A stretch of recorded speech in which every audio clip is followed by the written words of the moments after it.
Boa tarde, sejam bem-vindos a mais uma reunião do NEC, Núcleo de Estudos do Catolicismo, vinculado ao Programa de Pós-Graduação em Ciência da Religião da Universidade Federal de Juiz de Fora.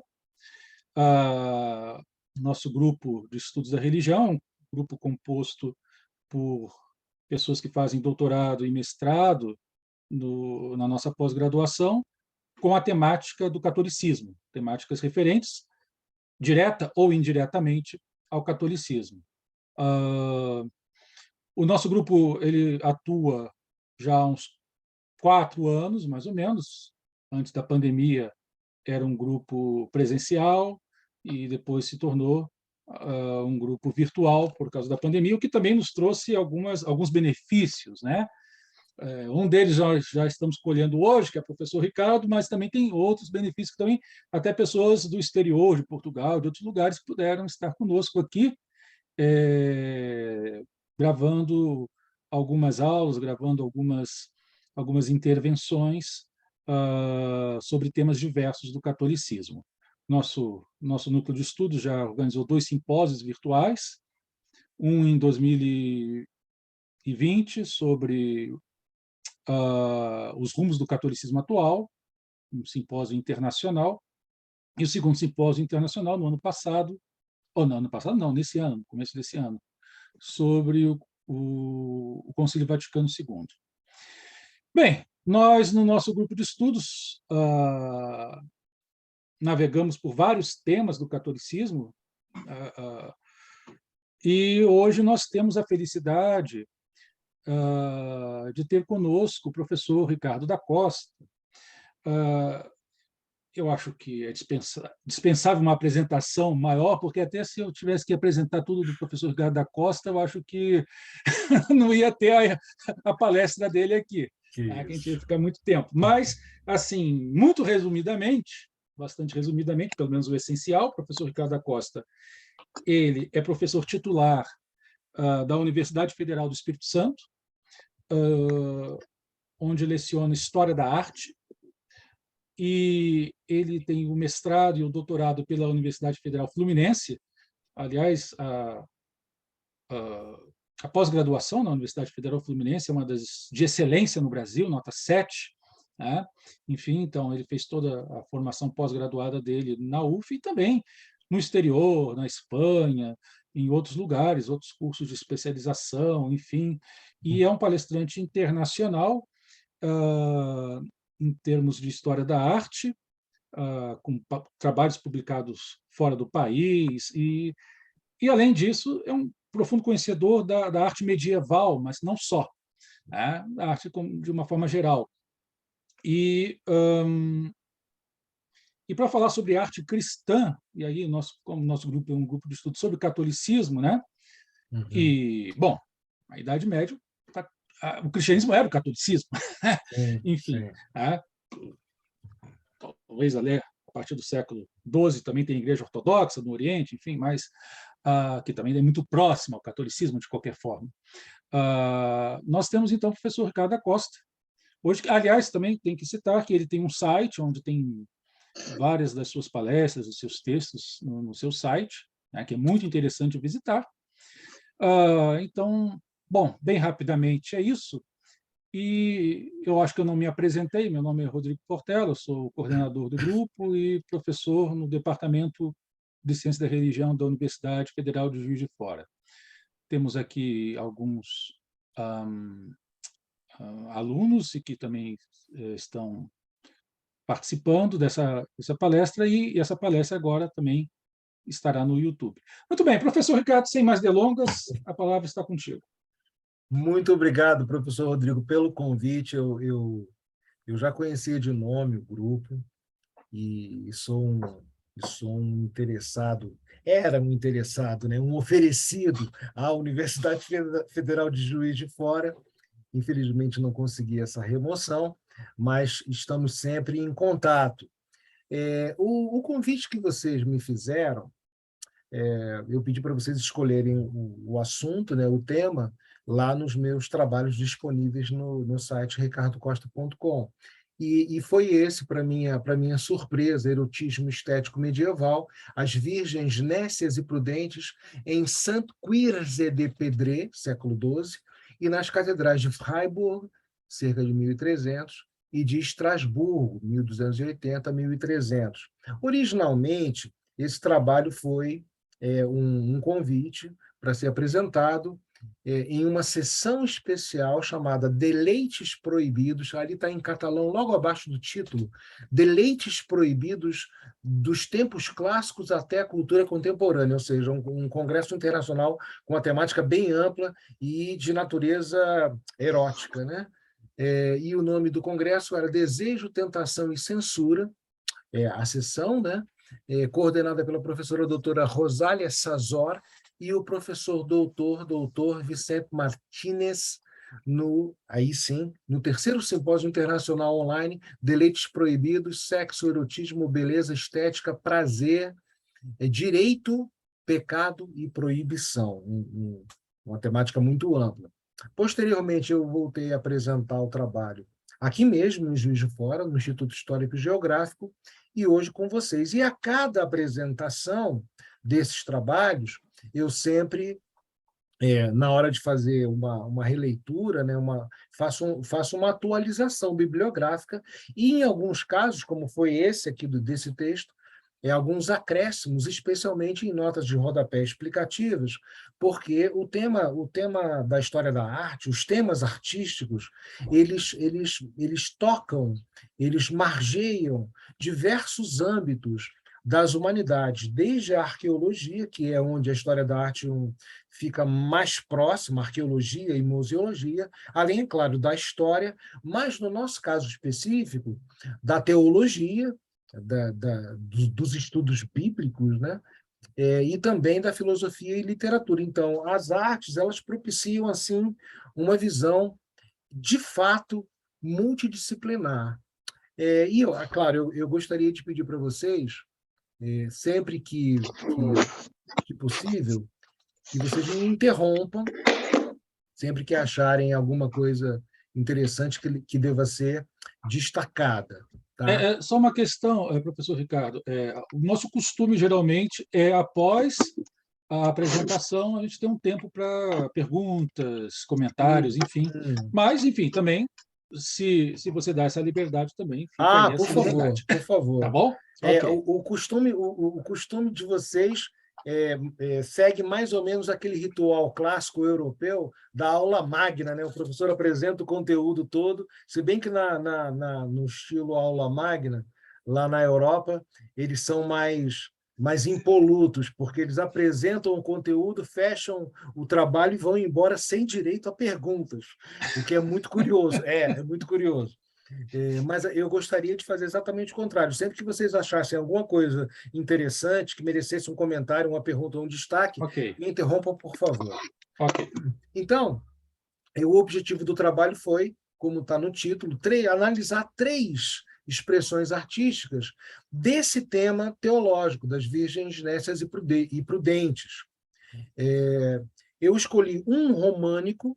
Eu queria fazer uma coisa um pouco mais ampla, não só ficar limitado ao gótico, que era a minha primeira área de interesse, por causa das esculturas, tanto de Freiburg quanto de Estrasburgo, mas eu tive a intenção de alargar um pouquinho o recorte cronológico para abranger também o românico. E cheguei à conclusão, após fazer a pesquisa, que houve realmente um acréscimo, uma pitada erótica, uma pitada de sensualidade no tema expresso nas obras de arte do românico para o gótico. Então, deixa eu descer aqui o resumo, né, e as palavras-chave.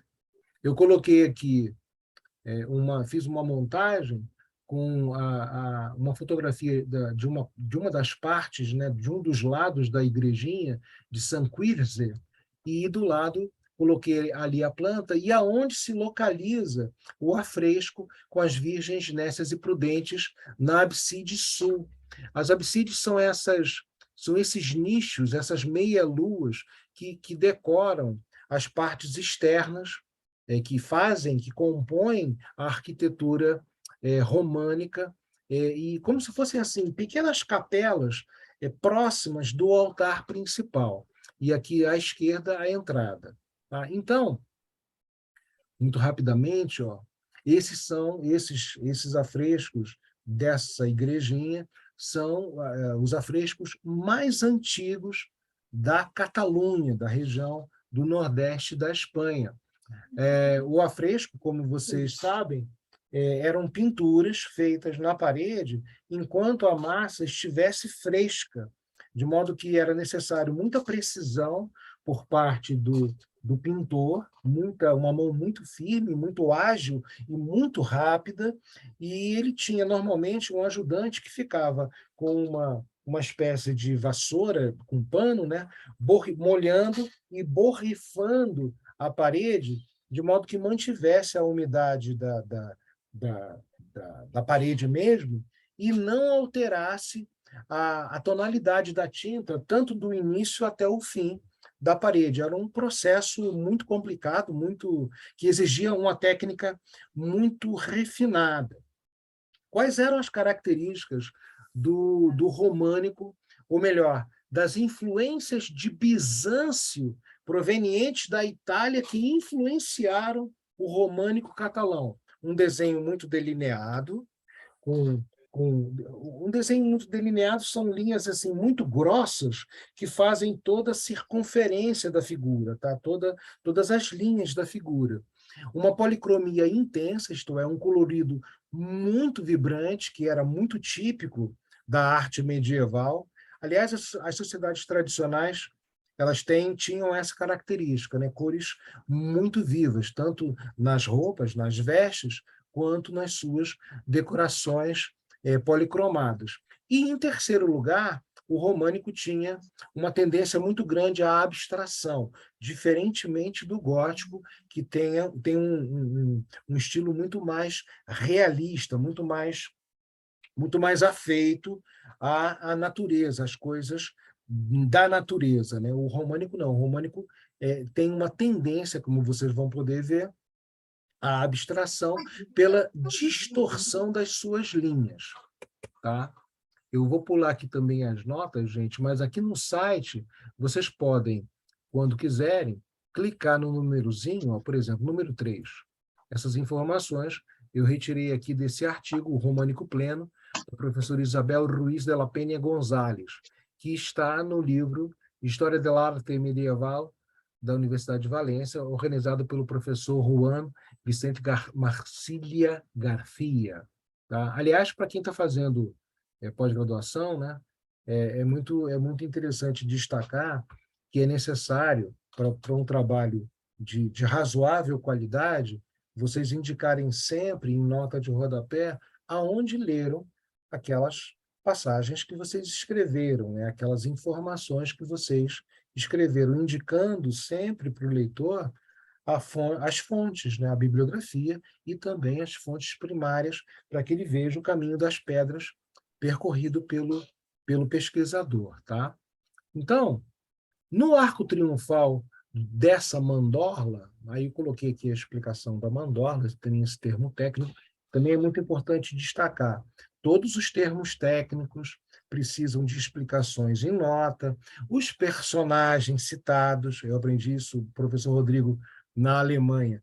O professor me explicou, olha, sempre que você citar um personagem, no seu texto, você precisa abrir na primeira vez uma notinha de rodapé e fazer uma mini biografia desse personagem, sempre com o que interessa da vida da pessoa, que explique o seu assunto, e no final você indicar lá os papas, os principais autores os principais especialistas desse personagem histórico. Na ocasião, até perguntei para ele: poxa, professor, não tinha internet, como é que eu vou fazer isso, né? Aí ele me levou pelo braço na biblioteca lá de Freiburg e falou assim: olha, aqui tem o Lexicon des Mittelalters, dicionário da Idade Média, de A a Z, todas as pessoas que viveram na Idade Média, e aí tem o verbete com a vida da pessoa, e no final, indicação bibliográfica de 7, 8 trabalhos. Você indica lá. Mesmo que você não tenha lido, o leitor precisa saber que existem os papas daquele personagem que você citou. E depois, quando você citá-lo novamente no trabalho, você não precisa mais fazer isso, só faça a primeira vez. Aí eu falei, puxa, então eu vou pensar bem sempre que eu for citar alguém, né? Aí ele falou assim, é para isso também, para você pensar 10 vezes, tem que ter certeza que aquilo ali realmente interessa ao assunto que você está explicando. Eu costumo dizer para os meus alunos que você tem que escrever a tua dissertação, o que você estiver escrevendo, não para o professor. Você tem que pensar que você está escrevendo para uma pessoa leiga no assunto. Porque Perfeitamente, Rodrigo. aí você vai ter que Claro. colocar todos os termos técnicos, tudo que aparece, uma nota de rodapé, uma explicação aqui e ali, porque o entendimento também é esse, ou seja, principalmente na universidade pública, né? Você produz textos que devem ser públicos e também devem servir para outras pessoas que Claro. para outras pessoas aprenderem sobre aquele É, assunto. é, E para aprenderem, muitas vezes, você tem que explicar claro, uma personagem, um nome técnico, enfim. Né? claro, claro. Eu digo que uma pessoa que nunca leu aquele tema precisa entender tudo. Esse é o critério. Você tem que partir do pressuposto que a pessoa que está lendo não sabe nada, mesmo que saiba. E aí você vai ter uma preocupação com a clareza muito maior. Infelizmente, não é essa a forma que tem sido a forma ensinada nas graduações Brasil afora. Infelizmente, né? No Brasil ainda vigora muito aquele princípio de que você precisa ser uma pessoa com uma escrita terrível, tenebrosa, obscura, confusa, para as pessoas acharem que você realmente entende do assunto. Isso é uma corrente muito antiga no Brasil, que vem lá de trás, né, década de 70, década de 80, em que os escritores não tinham, os pesquisadores não tinham essa preocupação de seduzir o leitor. Né? Isso não é isso que acontece na Europa, na Inglaterra, na Espanha, enfim. Na Inglaterra, por exemplo, os textos são muito simples, você entende tudo do princípio ao fim. Então, é muito importante que você tenha essa preocupação. Por exemplo, eu apresentando agora para o seu grupo a mandorla. Mandorla, também chamada auréola ou vésica piscis, uma aura ou conjunto de linhas em forma de amêndoa que emolduram a representação do corpo de um personagem divino. É encontrada, sobretudo, em representações de Cristo, particularmente em cenas ocorridas após a ressurreição. Ou seja, é um formato ovalado que faz uma moldura atrás do Cristo.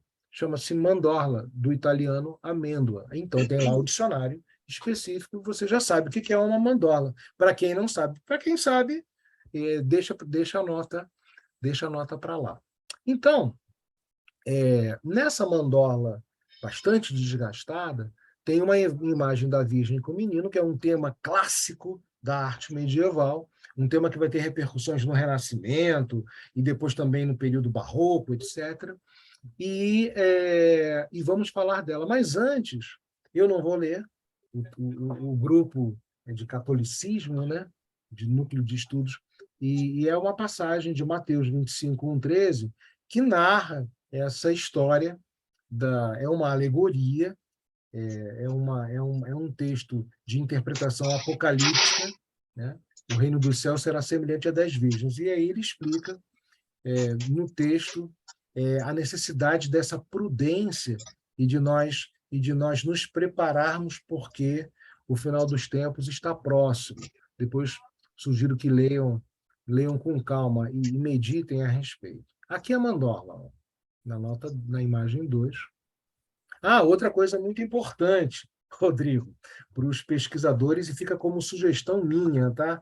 Tentem, por gentileza, raciocinar em termos imagéticos também, porque todos os assuntos eles têm ecos na arte, na pintura, na escultura, na literatura, na filosofia. Então, raciocinar comparativamente textos com imagens é muito agradável, e eu aprendi isso lá na década de 90, com aquela coleção que fez muito sucesso no Brasil, História da Vida Privada, organizada por Jorge Duby e um outro autor que agora me foge. E eles sempre dialogavam imagens de época com textos também de época. Tem um microfone aberto aqui, deixa eu ver. Deixa eu ver. Acho que é da Celite que está aberto, não sei. Espera aí. Aqui é fácil de ver, ó. Aliás, tem um monte de microfones abertos. Espera aí que eu vou fechar aqui, ó. E aí, se quiser.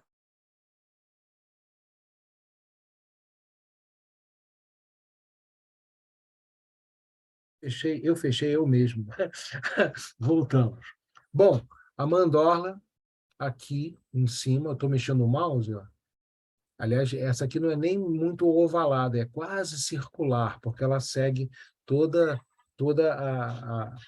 a concavidade do teto.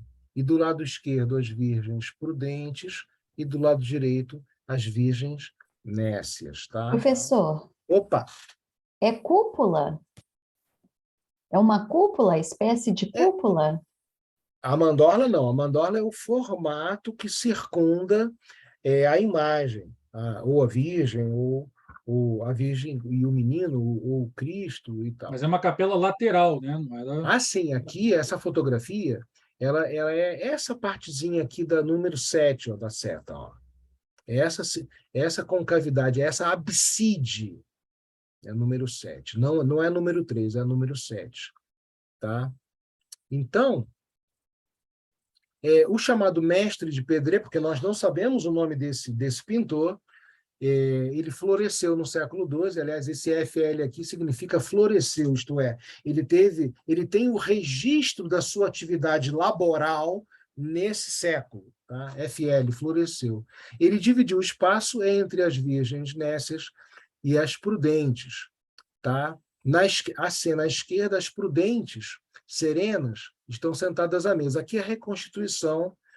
Hoje as prefeituras na Europa elas fazem muito isso. Elas tiram as pinturas dos lugares originais, transportam. Eu não sei como, mas elas tiram toda a massa intacta da parede, transportam e colocam num museu, num ambiente recriado, como se fosse o próprio local.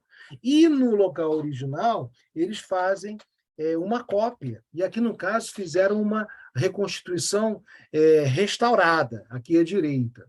Tá? Essas prudentes estão sentadas com Cristo está aqui bem no canto direito. Ó. Elas foram judiciosas, se prepararam para a chegada do Filho do Homem e agora desfrutam de sua fartura e de sua visão. E aí eu fiz uma analogia, uma comparação, uma relação com um texto de São Bernardo que ele fala a respeito disso. Cristo oferece algumas primícias de seu amor que diz respeito às promessas das bodas nas quais ele se deixará ver e possuir para sempre. Primeiro contato de uma imagem de época com um texto também da mesma época. Esse é o meu procedimento metodológico. Na nota 9, coloquei aqui a terceira série de sentenças da Biblioteca de Autores Cristianos, da BAC de Madrid, que é uma edição muito boa, porque é bilíngue, latim e espanhol. Fiz a primeira comparação. Tá? Aqui a imagem 3, como estava, como é no original, e à direita, aqui é uma janela, tá? O românico tem janelas muito estreitas, porque os arquitetos não haviam desenvolvido ainda a distribuição harmoniosa do peso do teto. Então, quando fizeram as primeiras experiências, costumavam desabar muito, costumavam desabar os tetos com muita frequência. E aí eles foram elaborando, e veremos isso no gótico, né, que há uma ampliação das janelas e, consequentemente, também dos vitrais policromados. As virgens prudentes são sóbrias damas coroadas, aureoladas, peroladas. E é uma característica da arte medieval também, quando você quer dar uma dignidade muito grande ao personagem bíblico, além da auréola, você coloca pérolas, círculozinhos brancos ao redor da auréola, o que indica uma dignidade ainda maior, né, naquela figura santa. Elas são hieráticas, né? É uma característica da arte românica. Aí, mesma coisa ali, olha, o termo hierático. São imagens com um aspecto muito rígido, frontal, com pouca sugestão de movimento. Essa é uma característica da arte românica. Tá? que é a influência bizantina, né? Os ícones bizantinos têm essa característica, essa sensação de algo estático, rígido, muito, muito nobre, mas ao mesmo tempo muito severo. É essa a sensação. Só uma questão aí, essa imagem abaixo agora, né? Só sobe um pouquinho, por favor. Pois é, aí. A gente percebe, por exemplo, a imagem original, por causa do tempo, né, como está desgastada, e as cores, então, também desgastadas. Né? E certamente que os especialistas que fazem essa restauração estudam e veem as cores como era naquela época. Sim, sim. E eu imagino que essa restauração, por exemplo, reproduza como era o colorido, de fato. Né? E a gente percebe como as igrejas eram belas em termos de cores, a expressividade das cores, não era porque às vezes é interessante, né, essa questão da Idade Média dita como Idade das Trevas, e é uma idade, se você vai numa igreja dessas, coloridíssima. Né? A gente não percebe, por exemplo, por causa do tempo, da ação do tempo, mas naquela época as pessoas olhavam, você, você, você entrava num lugar onde você tinha uma experiência estética realmente que dizia algo para a sua alma. Né? Sim, sim. Um colorido muito vibrante. No caso aí da Catalunha, por exemplo, ele é muito quente, né? Aliás, não só da Catalunha, mas de toda a Península Ibérica, especialmente nas Espanhas, nos reinos espanhóis, eles fazem uma mescla, aqui não tanto, mas em outros locais, desde o Beato de Liébana, no século VIII, os manuscritos, não só nos afrescos, mas nos manuscritos também, eles fazem uma combinação muito intensa entre tons mostarda, tons vermelhos, laranjas com mostardas, que dá uma sensação de calor muito grande, diferentemente do aspecto cromático francês, italiano. Nas Espanhas é muito vivo. E, é claro, essa pecha de Idade das Trevas sobrevive aqui no Brasil pela ignomínia dos colegas modernosos que tiveram uma má formação nas suas respectivas graduações e, infelizmente, também por motivos ideológicos, né? Um preconceito muito grande que vigora na Universidade Brasileira a respeito de tudo que diz respeito ao cristianismo, a Igreja Católica e, agora, mais recentemente, aos movimentos evangélicos que parecem terem pego o bastão da corrida olímpica do vigor religioso e agora eles são o novo Cristo da vez, né? Mas a Igreja Católica, por tradição, ainda recebe muita hostilidade institucional acadêmica e por isso também essa pecha de Idade das Trevas vigora aqui, e ao passo que na Europa, desde a década de 40, desde o Marc Bloch, sociedade feudal, isso há muito deixou de vigorar. É uma pena. Mas, enfim, a reconstituição in situ do ambiente artístico, isto é, na própria Capela Radiante Sul de Pedré, permite que tenhamos uma boa ideia do exuberante e vibrante mundo colorido do românico catalão, que, aliás, foi o que o professor Rodrigo acabou de falar, né? A esse respeito, em 2014, o Museu Episcopal de Vic apresentou uma bela exposição, Pintar faz 1000 anos, as cores do românico. Olha, já fazem grandes exposições sobre esse colorido. Aliás, no site, gente, quando tiverem uma outra cor, e mexer o mouse e aparecer esse sublinhado, é porque abre para o link da informação. Vocês vão poder ver. Deixa eu ver se funciona esse aqui, ó, por exemplo. Vamos ver se aparece para vocês. Vamos ver se está funcionando, né, professor Rodrigo? Você tem que fazer. Ó. Aí, ó. Já apareceu. Ó. Pintar 1000 anos. As cores. E aí, descarregar em PDF. Não, deixa para lá. Deixa eu voltar aqui. Voltou? Voltou. Esteticamente, essa estreita relação transcendental matéria-espírito se explicava costumeiramente em termos analógico-alegóricos. Isso pode ser facilmente percebido em uma passagem teológico-estética que o monge cisterciense Thomas de Perseine, que faleceu por volta de 1190, fez em seu comentário ao Cântico dos Cânticos. Tripla é a beleza. Primeiro, quando não tem mácula, raciocinem em termos teológicos caríssimos, sempre as palavras, né? Vocês precisam consultar um bom dicionário. O que é mácula? Você vai lá ver. Normalmente, sempre que eu consulto, a primeira acepção, que é a chamada, o sentido, é chamado sentido lato, né? Às vezes a palavra tem 5, 6, 10 possibilidades, né, de interpretação. Mas, normalmente, o sentido lato costuma ser o mais espiritual e não o contrário, como costumeiramente se pensa. Olha, a beleza é quando não tem mácula, quando acerta a elegância do gosto e do ornato, veja a moderação, né? E quando há certa graciosidade dos membros e da cor que atrai a simpatia dos espectadores. O professor Rodrigo chamou a atenção dessa graciosidade da cor, né? Chamou a atenção dele. Essa tripla beleza também há na alma, aí a analogia, né? Da matéria com o espírito.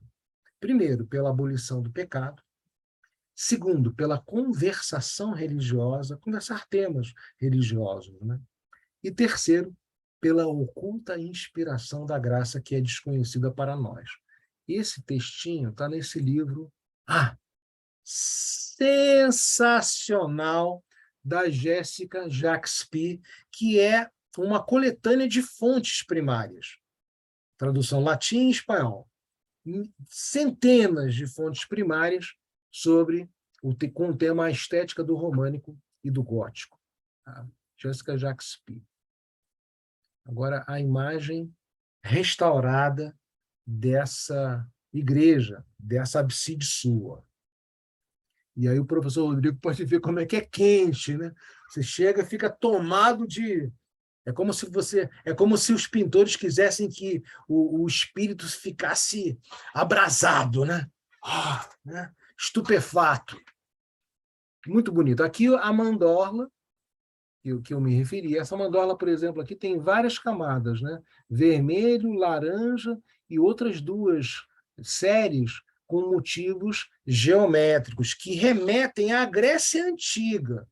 Na Grécia Arcaica, os primeiros vasos eles são feitos com motivos geométricos. E essa é a tendência à abstração que eu comentei acima. À esquerda, as virgens prudentes estão ali no banquete com Cristo, e à direita as nécias, que parecem ali suspensas no ar, meio perdidas, né?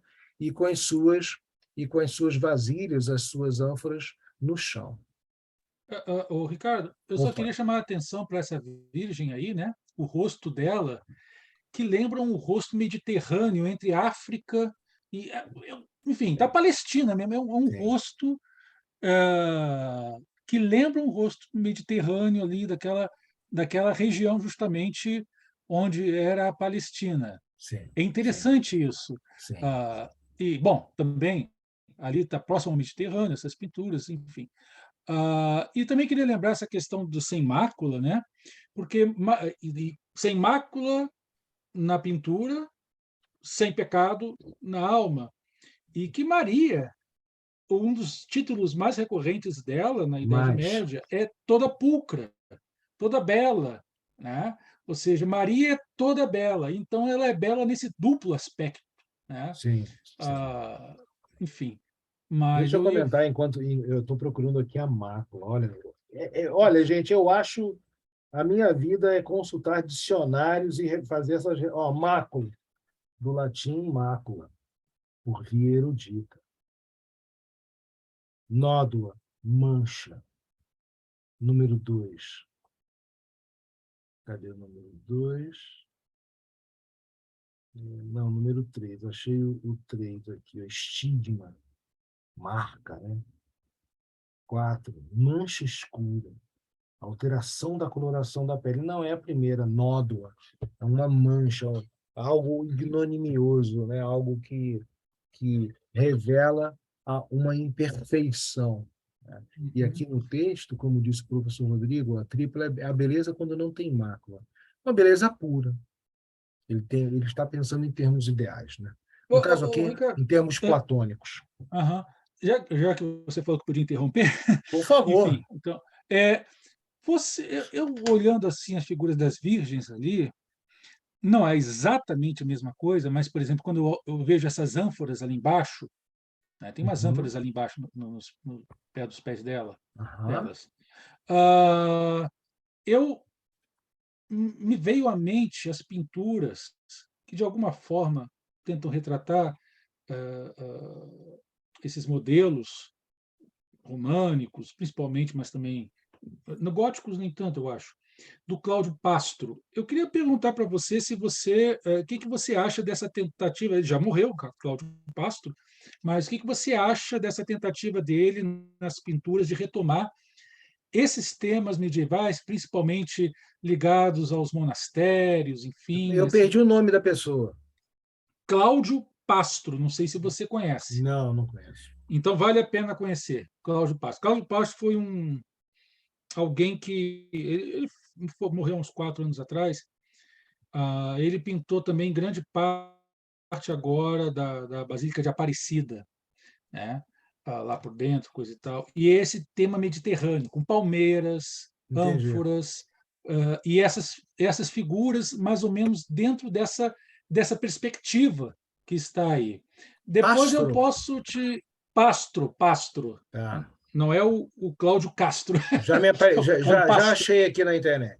Tá, depois dá uma olhada que vale a pena, vale a pena. Mas tudo bem, vamos lá, vamos em São frente. imagens bonitas.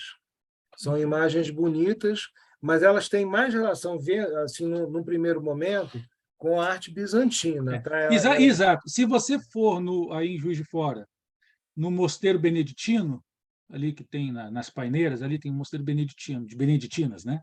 Uhum. A capela também lá foi pintada por ele, né? Então ele pintou vários São mosteiros. figuras alongadas, de Isso, isso, inspiração românica.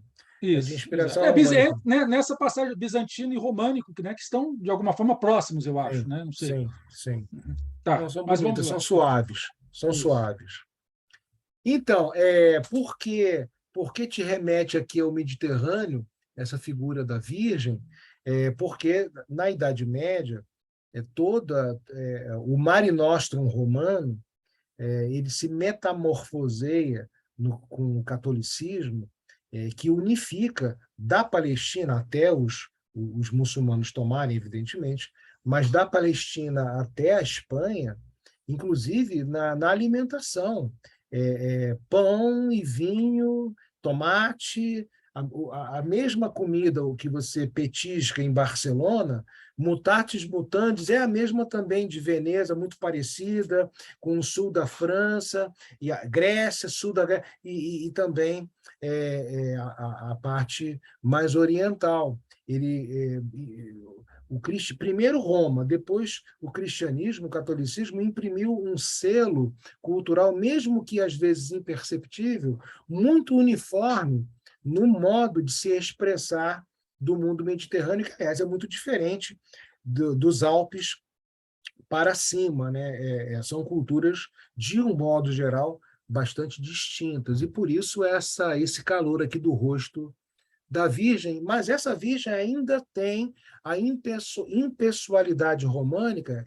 Percebam, por favor, que ela não está dialogando com o Cristo. Eles estão dialogando com o espectador, né?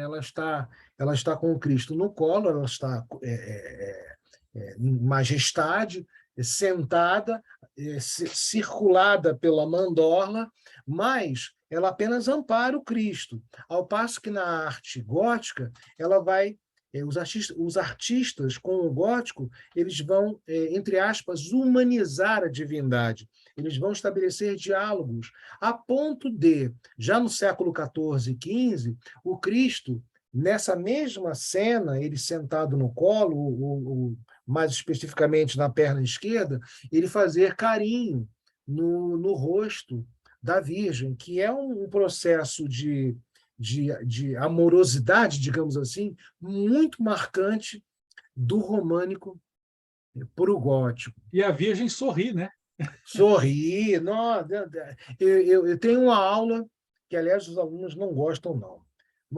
É uma aula sobre a Virgem e o Menino, do século XII ao século XVI, que são obras de arte maravilhosas. Mas, enfim, por que o tema das Virgens Nécias e Prudentes ganhou tanta solenidade no românico? Catalão,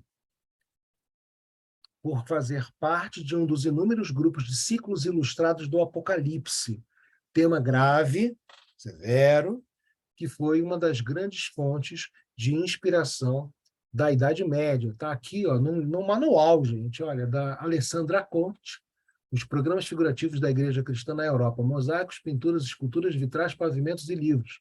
Na coleção de 4 volumes, que foi a última grande coleção que Umberto Eco organizou, Idade Média, aqui é o volume 2, que, aliás, eu indico com ênfase, porque o Umberto Eco reuniu a nata da historiografia italiana, que, segundo meu orientador em Freiburg, professor Fernando Domingues Reboiras, é a historiografia de ponta do mundo, muito mais que a inglesa, que a norte-americana, é a italiana. E o Umberto Eco nos deu esse presente. Seria necessário esperar a grande onda estilística do gótico para que os medievais contemplassem o desabrochar da dramaticidade e o eflúvio dos sentimentos mais extremados em suas imagens, da piedade, da compaixão, da ternura e do erotismo. Tem 3 notinhas aqui, convido vocês depois a leitura, só indicação bibliográfica. Tá? No caso do erotismo, eu não fui o primeiro brasileiro a pesquisar isso. Tá? Eu encontrei aqui num trabalho na internet da Flávia Gali Tasch, Erotismo na Arte Medieval, consideração sobre alguns códigos visuais. Foi apresentado no colóquio do Comitê Brasileiro de História da Arte.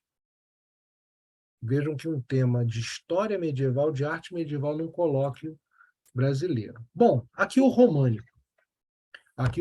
Agora vamos para o gótico. Eu escolhi Freiburg em primeiro lugar, primeiro por uma paixão, né? Eu fiquei 3 meses em Freiburg estudando paleografia catalã medieval dentro do meu doutorado na Federal Fluminense. Eu recebi um convite para estudar lá e passei 3 meses inesquecíveis em 1999, que marcaram a minha vida.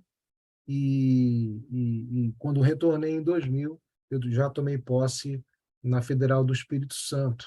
Aqui é a Catedral de Freiburg, esse colosso para cima, né, vertical, e a feira, a praça, ainda com toda a circunferência medieval. Aqui à direita a prefeitura.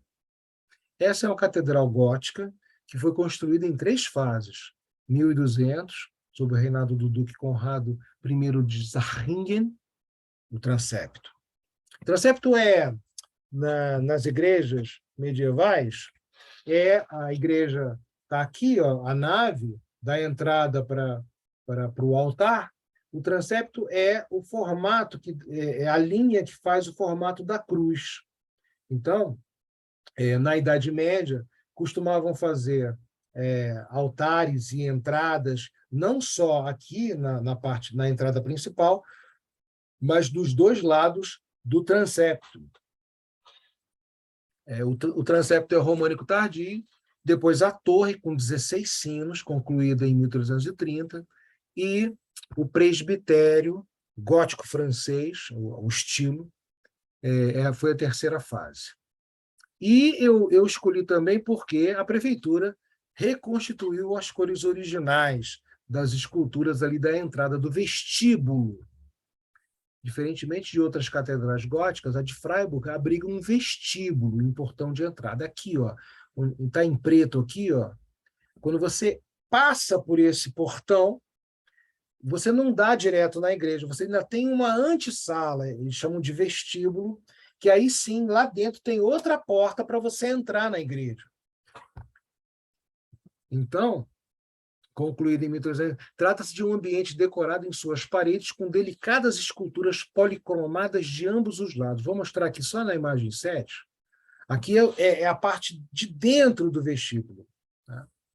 Essas linhas brancas, não sei se vocês estão conseguindo ver, elas são fios de nylon, que a prefeitura, depois de restaurar as cores, ela colocou para impedir que os pombos ficassem ali, né?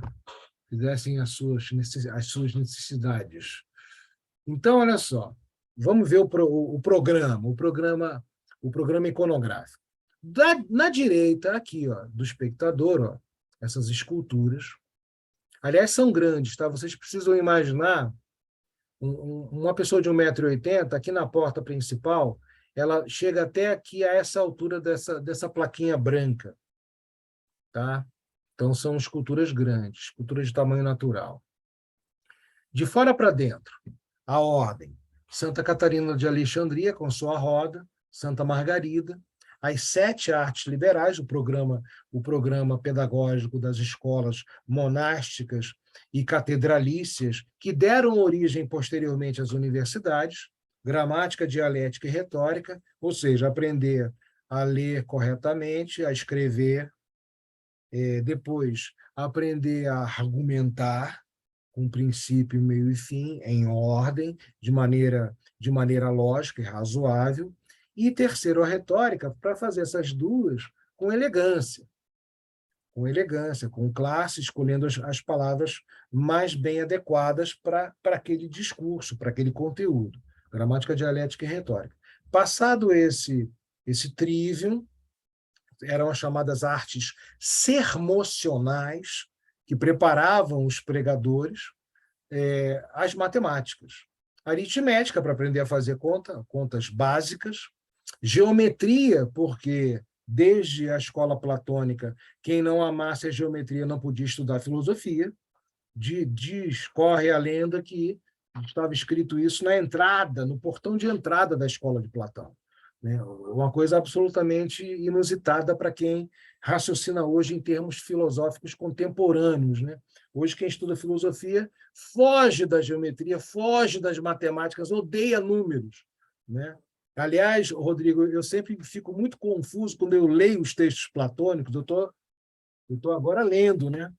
Porque nessa segunda metade da vida, Rodrigo, a gente tem que escolher o que vai ler. Né? Não pode ler mais qualquer bobagem, mais não. Então, estou lendo Platão também. E aí, de repente, nos diálogos, eles começam a falar do triângulo, do círculo, do losango. Eu fico assim, nossa, passa de diálogos para figuras geométricas, né? Muito interessante. Aritmética, geometria, música. Quem não fosse tocado pela sonoridade do universo não era considerado gente, né? Eu tinha que saber tocar. Eu espero, Rodrigo, que você toque algum instrumento, né? Não, batucada não. Batucada não. Atabaque não. Mas algum instrumento com notas, com a maviosidade das estrelas, né, Rodrigo? O tum-dum-dum-dum-dum, não. Um pouquinho de flauta doce da minha infância eu ainda tenho. Agora, só antes de seguir, falar de astronomia também, eu até peguei um livro lá, não sei se o professor Ricardo conhece, vou tentar botar aqui, do Titus Burckhardt. Olha, arte sagrada. Não. A arte sagrada no Oriente e Ocidente. É interessante porque olha só a imagem que temos aqui. É o Deus geômetra. Pai, a questão geométrica, criando, né?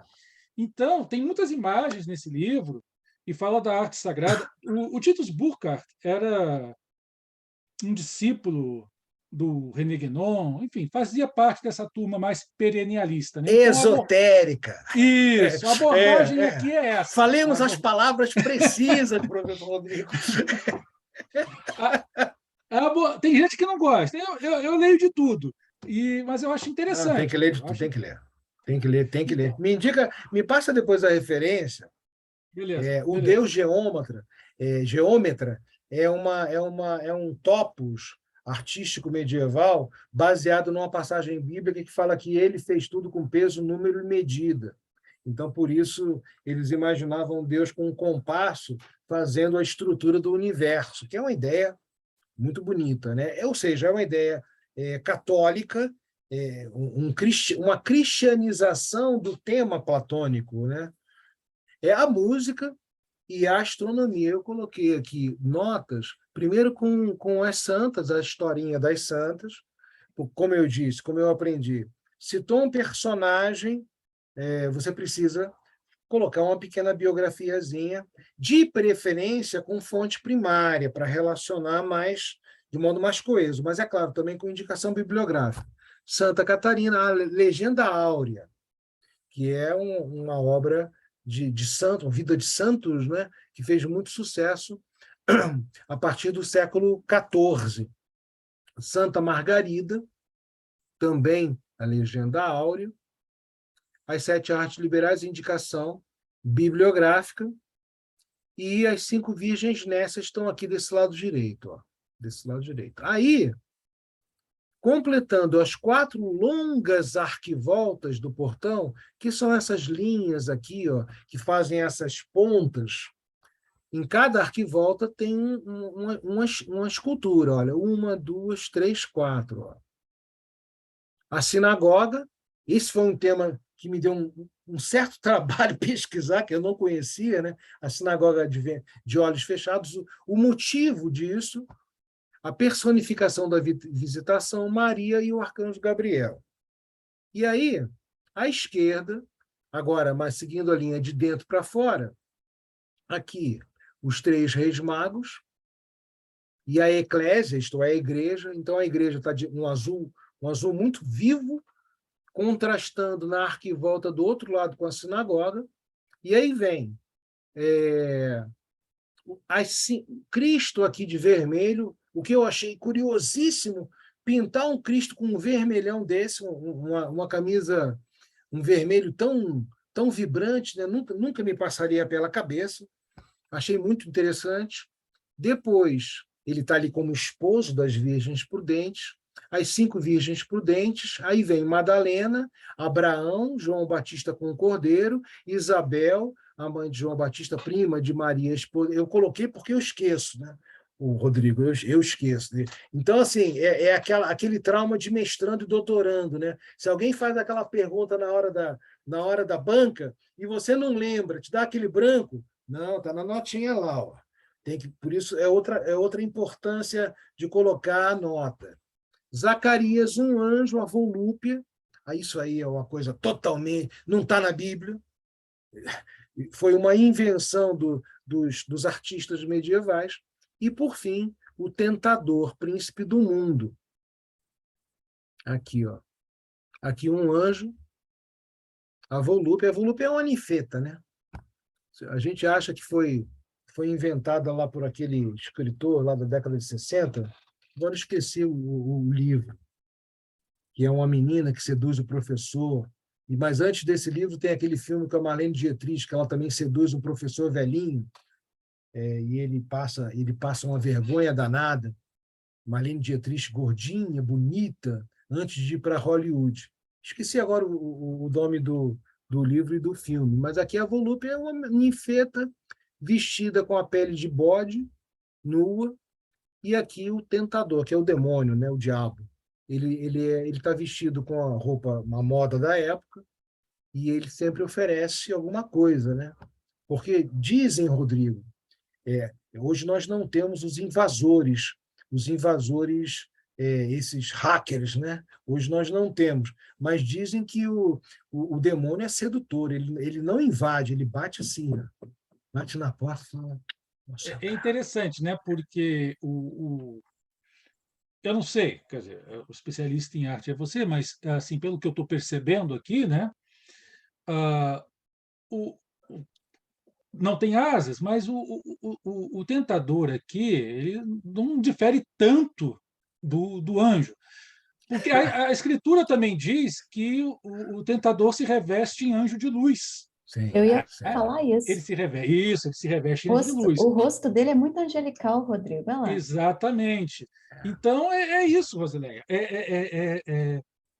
Se o tentador viesse com a cara dele, todo mundo ia fugir. Ele quer justamente ao contrário, ele quer atrair. E eu não sei, eu acho que nessa imagem talvez não tenha, mas tem algumas imagens medievais em que o tentador parece até uma bela jovem, ou com um ancião, assim, com aquela barba da sabedoria, coisa e tal, mas você olha para o pé é de bode. E aqui, no no caso, detalhe que você acha o negócio. o tentador aqui em Freiburg, e nós vamos ver a mesma coisa em Estrasburgo, atrás tem sapos e cobras subindo pelas costas. Ele de frente é um rapaz muito bonito, oferecendo uma rosa. Ele está, inclusive, com uma coroa de rosas, mas atrás tem sapos enormes e cobras subindo pelo corpo dele. E aí atrás está a sua verdadeira natureza. Agora, em relação ao anjo, aqui eu achei muito engraçado que está assim escrito em latim: não entre nessa, não entre, não caia nessa, né? E a tradução seria essa: ó, não vai nessa que você vai se dar mal. E o mais engraçado que eu não coloquei no texto, gente, é que esses três, quando você sai da igreja, eles são as três últimas imagens. De modo que você saiu do lugar sagrado, voltou para a mundanidade, e antes de botar o pé na rua, você já viu aí, estou entrando de volta no mundo da tentação, estou voltando ao mundo do demônio. Aqui, ó, o tentador e a volúpia encarnam os vícios humanos. O sorridente anjo ao lado porta uma faixa em que está escrito: ne intrepes, não entre, isto é, não caia em tentação. A volúpia é jovem nua de cabelos dourados, longas sobrancelhas arqueadas, não dá para ver, mas ela assim, é bem assim, ó, o olhar bem devorador, né? E seios pequenos, está vestida apenas com a pele de bode em sua cabeça, de longos chifres. O bode, símbolo do diabo, aqui o bode. E serve também para uma das suas patas para ocultar o órgão, o sexo, né? E aí eu fui procurar na bibliografia, porque quando aparece um animal, para uma interpretação de acordo com cânones medievais, com a literatura medieval, é sempre muito importante que nós consultemos os bestiários, que eram obras que em cada capítulo contava a história de um bicho, ou de um inseto, ou de um ser fantástico, medusa, o unicórnio, mas também leão, e assim por diante, para tentar estabelecer uma relação interpretativa. Então, eu coloquei aqui, ó, em relação à pele de bode usada como vestes da volúpia, as distintas tradições dos bestiários medievais, e aqui eu coloquei alguns manuscritos, ó, registram que o bode, olha só, o maravilhoso, que é o tema de pesquisa histórica, né? O maravilhoso medieval. O bode é uma fera lasciva, conhecida por sua natureza luxuriosa. Os medievais acreditavam que a natureza do bode o deixava tão quente que seu sangue poderia dissolver o diamante. Vejam que isso está escrito em vários bestiários medievais. Coloquei aqui, ó, o link, gente, para vocês saberem que a internet hoje é uma maravilha, né? Aqui, ó. Se vocês clicarem aqui no link, lá, abriu bestiário medieval. E aí tem, que eu já coloquei para traduzir, tá? E está traduzido automaticamente o meu navegador. Aqui o animal, uma iluminura, o animal. Se vocês clicarem aqui nesse fichário, vai aparecer aqui fontes. Quais são as fontes em que ele é citado? Lá, vai abrir outra. Espera aí que demorou um pouquinho ali, ó. Heródoto, por exemplo, para o bode. A bibliografia é outro fichário. Aqui não apareceu nada. Os manuscritos. Vejam quantos manuscritos nas diferentes bibliotecas da Europa que vocês podem clicar e abrir e ver as páginas com as pinturas, com as iluminuras. A internet é um negócio hoje que, bem usada... É inacreditável. É impressionante. Eu estava aqui fazendo uma consulta aqui no meu celular. Tem um livro que eu não sei se você conhece, do Frei Clarencio Neotti, é um franciscano, Não. que se chama Animais no Altar, Iconografia e Simbologia, publicado pela editora Santuário. Vou tentar botar aqui no meu celular. É a segunda indicação bibliográfica que você está prometendo nos repassar. Eu vou mandar. O Frei Clarencio Neotti é um latinista, estudioso, assim. um pouco fora da curva assim dos franciscanos aqui no Brasil, um pouco. E Graças a Deus! Ele fez um livro aqui, ele mostra todas as iconografias e os símbolos dos animais nas igrejas medievais. Rodrigo, Não só nas medievais. você é muito elegante, um pouco fora da curva, muito classudo, porque, olha, nós temos alguns franciscanos realmente de doer o fígado, né? É muito elegante, um pouco Em fora todo da lugar. curva. Gostei da expressão. Muito bem. Aqui, olha, os manuscritos com as pinturas, ó, documentos de época, tá? Com várias iluminuras sobre o bode. Bom, são as indicações aqui, gente, essa aqui, por exemplo, está na nota 24, tá? Deixa eu voltar lá. Um pouco fora da curva. Gostei dessa, Rodrigo. Professor, Opa! tem como colocar novamente a fonte do livro, do site dos animais? Então, clicando aqui, ó, Sim. é a nota 24, ó. Aí você por exemplo, aí no final da citação, que eu abri aspas, tá vendo? Abri aspas Sim. aqui, ó. Pedra, então, o sangue do bode poderia dissolver o diamante, eles acreditavam nisso, né? Pedra que nem o fogo nem o ferro podem ferir. Aí tem aqui, ó, MMW, aí você clica ali, ó, vai abrir a página. Medieval Bestiary. Aí o bode é uma besta lasciva, é a tradução. Eu botei para traduzir automaticamente para me facilitar a vida, né? Sim. Porque sempre tem uma palavrinha que se engasga e tem que perde uns minutos ali procurando. Só lembrando que esse texto também está no seu site, né? Sim. Tá. Depois sim. deixa aí a referência, depois no final a gente deixa as referências aí. Aqui, esta Obrigada. natureza torna o bode tão quente que seu sangue pode dissolver o diamante, pedra que nem o fogo nem o ferro podem prejudicar. E aí vem aqui o que é mais importante, ali, as fontes. No caso do bode, por exemplo, já está lá em Heródoto, 484 a 425 a.C., nas suas histórias. Então, os bestiários medievais, eles mantêm uma tradição do imaginário, do maravilhoso, que está lá na antiguidade. Isso vai dar, mais tarde, origem, vai chegar até as fábulas de La Fontaine, com as suas histórias fantásticas, a cigarra, etc. Né? Todo esse imaginário dos animais. Só perdi aquele. Professor, desculpa, só perdi aquele negócio. O que tem o bode com diamante? Aqui, ó, deixa eu voltar aqui a citação. Ó. Desculpa que eles fazem, Rodrigo, um resumo da informação contida nos manuscritos. Olha só. Essa natureza torna o bode tão quente que seu sangue pode dissolver um diamante. Eu lembro que Santa Teresa de Ávila, no livro Castelo Interior, comparava a alma humana a um diamante. Ou seja, o poder do tentador pode dissolver uma alma. Se eu tivesse essa informação, eu teria acrescentado lá na nota. Acrescenta depois. Vamos, que eu ainda vou publicar nesse trabalho, ele está inédito. Então, enfim, as notas são para isso, gente, para vocês fazerem relações com textos de época e darem indicações bibliográficas. Aqui no caso do bode, por exemplo, e da volúpia e do diabo, eu indiquei esse verbete diabo do Jérôme Bachet, que é um grande medievalista. Nós temos no Brasil um preconceito com dicionários. Lembrei de falar isso. Um preconceito. Não pode citar dicionário.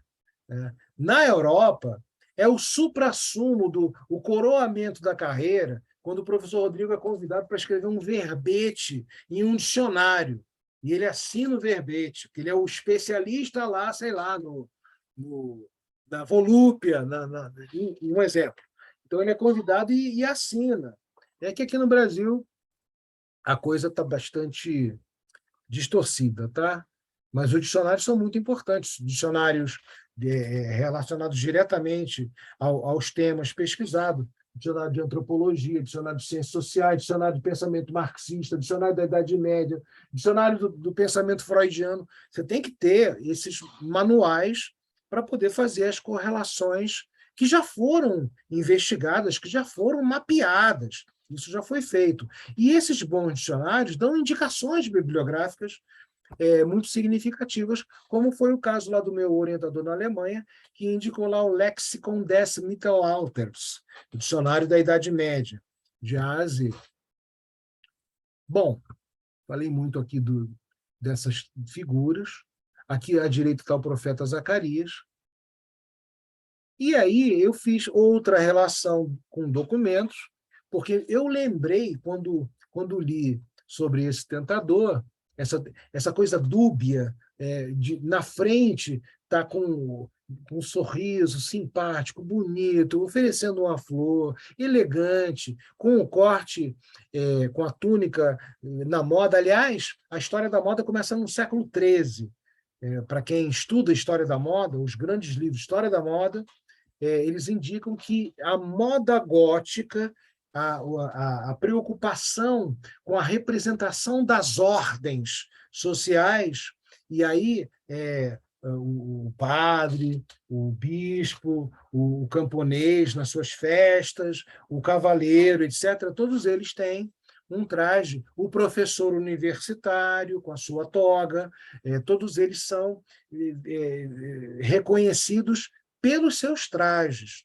E aqui o tentador veste um traje, uma moda da época, que tem um corte com botões na lateral da perna, né? Então, eu lembrei dessa dubiedade, eu lembrei do Ramon Llull, que foi o filósofo que eu fiz meu doutorado e ainda continuo, né? Afinal, ele escreveu mais de 200 livros, eu vou morrer sem ter lido todos, né? E alguns com 2.000 páginas, professor Rodrigo. Então, é diversão, embora ele seja um maestro de uma só sinfonia, porque ele fala basicamente a mesma coisa de diferentes modos, em tratados de botânica, em tratados de medicina, de teologia, de angelologia, ele sempre volta nos mesmos temas, com uma forma diferente, né? E aí ele fala dos príncipes. E aí eu fiz uma traduçãozinha de um trecho, porque o tentador é o príncipe do mundo, né, na terminologia da época. O príncipe, Senhor, após ter muito comido, o Senhor é Deus, né, o diálogo dele com Deus. Após ter muito comido e bebido e levantado de sua mesa, chegam os instrumentistas, jograis e aduladores, que falam de vaidades e dizem canções que não falam senão de luxúria e de vanglória. Assim, como eles deveriam recordar a vós e dar graças a vós, têm na memória aquelas coisas que não são agradáveis a vós e que são ocasião para que vós sejais esquecido e desobedecido. É uma passagem do livro da Contemplação. Me lembrou muito essa vaidade, essa bajulação, essa falsidade do tentador. Por sua vez, as virgens nécias, elas foram postas ao lado da sinagoga, de olhos vendados aqui na imagem, ó, uma venda de cor azul bem clarinho, uma tradicional representação do Antigo Testamento. Isso me deu um trabalho, Rodrigo. Eu não sou teólogo, né? Eu gostaria de ter sido. Aliás, Rodrigo, lá em Freiburg, eu queria ter estudado lá, porque lá o Instituto, o Raimundus Lulus Institut, está subordinado ao Departamento de Teologia Dogmática da Universidade de Freiburg, que, segundo eles, a teologia é muito, academicamente, muito considerada, porque a Alemanha não fez a separação da teologia como na França, né? Então, lá tem sempre teologia católica e protestante. E achei muito legal. E, bom, fui ver, né, o Antigo Testamento, que aludia à superioridade do cristianismo sobre o judaísmo e, por isso, a cegueira espiritual expressa na venda dos olhos da sinagoga. Eclésia, virgens prudentes de um lado, e versos, dialogando e se opondo, sinagoga, virgens nécias do outro. Aí trata-se de uma dualidade que assinala artisticamente a teologia da substituição, substitution theologie, vigente na Idade Média. Isso me deu um trabalhinho. Teologia da substituição é a teoria de que, como os judeus rejeitaram Cristo, perderam a aliança. A igreja tornou-se assim o novo Israel, substituindo o antigo, e os judeus só se salvarão no final dos tempos quando aceitarem o verdadeiro Messias. Como a passagem das virgens nécias e prudentes, também em Mateus, Cristo diz aos príncipes dos sacerdotes e os anciãos do povo: portanto, eu vos digo que o reino de Deus vos será tirado e será dado a uma nação que deu os seus frutos. Está lá em Mateus.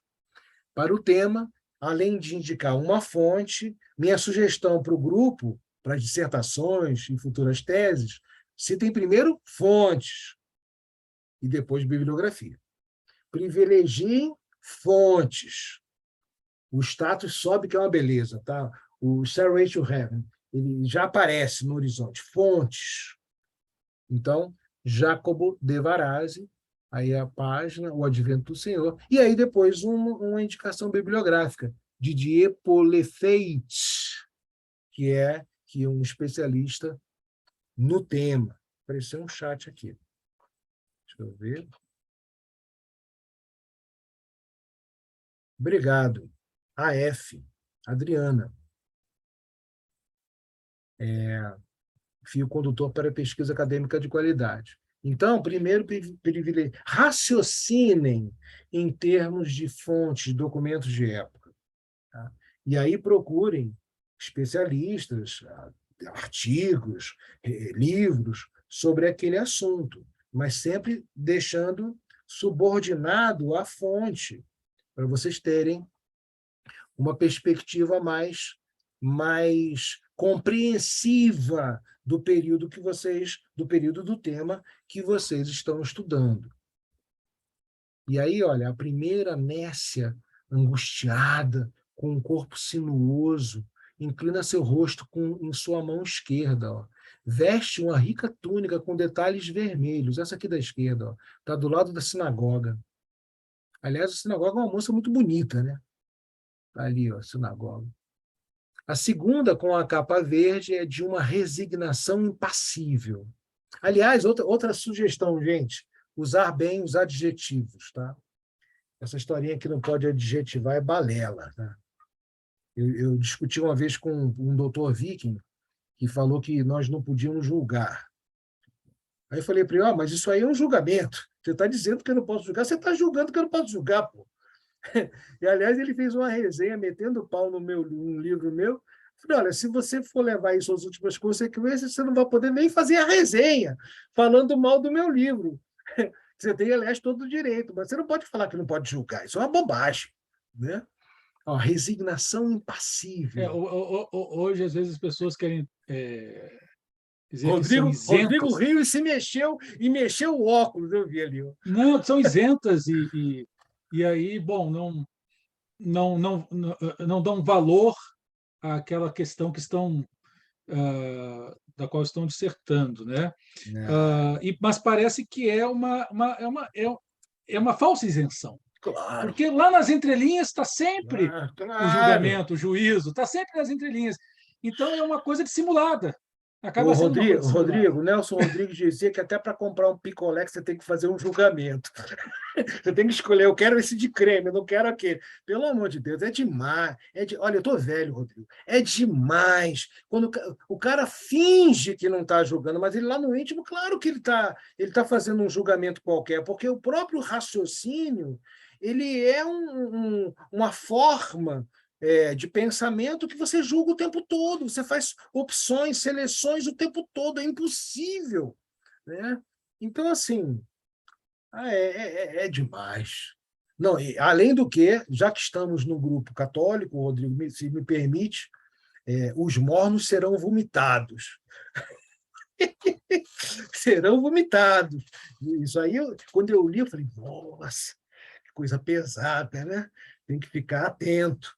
Né? Esse negócio de como é que é eu vou te vomitar da minha boca, eu não lembro agora a frase direito, né? Mas é alguma coisa assim, uma coisa bem seja quente ou frio, e aí os mornos também a frase agora um negócio assim, se você parar para meditar as palavras como faziam na antiga hermenêutica, né?